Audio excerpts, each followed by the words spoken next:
Still doing that shit. Oh, for sure.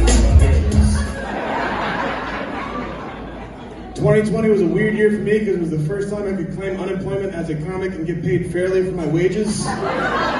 So I started back in the Army. I was the one that made everybody laugh in my squad. That's usually how that starts. But I was always funny growing up as a kid because I was a middle child. But my career started basically around 3.5, almost 4 years ago. And I got a job at the old Robot Brewing Company, which has been shut down because of COVID in Boca. And the reason why I worked that job is because that was unofficially the hot spot for Wednesday night for the entirety of the South Florida comedy scene. So I got to meet everybody working the door. This past year, I got a job at the Improv, and I've been working it since. And it's a good gig. I get paid regularly for comedy, which is what you want in this business. I mean, COVID hit me hard because I worked right up the street at a restaurant. So COVID's impact not only was, felt in the Miami comedy scene, it's felt all over South Florida, basically, because of the fact that Miami is a big hub for it, but it directly affects all the outliers. Because like nothing was happening in West Palm, nothing was happening in Boca, nothing was happening in Delray, nothing was happening in Lauderdale, nothing. So we were all doing Zoom meetings for comedy, which Zoom shows are nice, but they're awkward. It's like running into your ex in public where you're just like, oh, I have to be civil.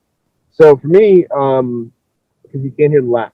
You have other people reacting to your jokes, but you can't see a whole audience, and it makes it a little bit weird. Now, there were some comics who were able to subvert the platform in the past year. Andrew Schultz comes to mind because he was able to go ahead and do his own brand of comedy and get a Netflix special out of it, and he's really an innovator as far as what he's doing with comedy. And the other way of doing it is Twitter. A lot of comedians will just post a joke on Twitter, and it doesn't need any fat on it. It doesn't need any explanation. It has the trimmings where it needs to be as far as it's funny. You read it, you laughed, you move on, you scroll to the next thing.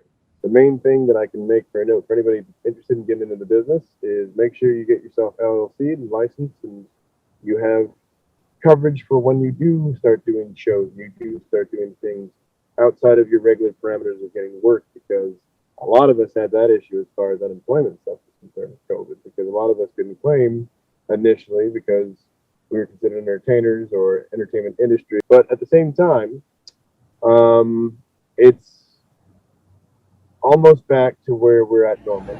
If you haven't had a woman speak Spanish to you in the bedroom, you haven't lived. That's all I'm going to say. One,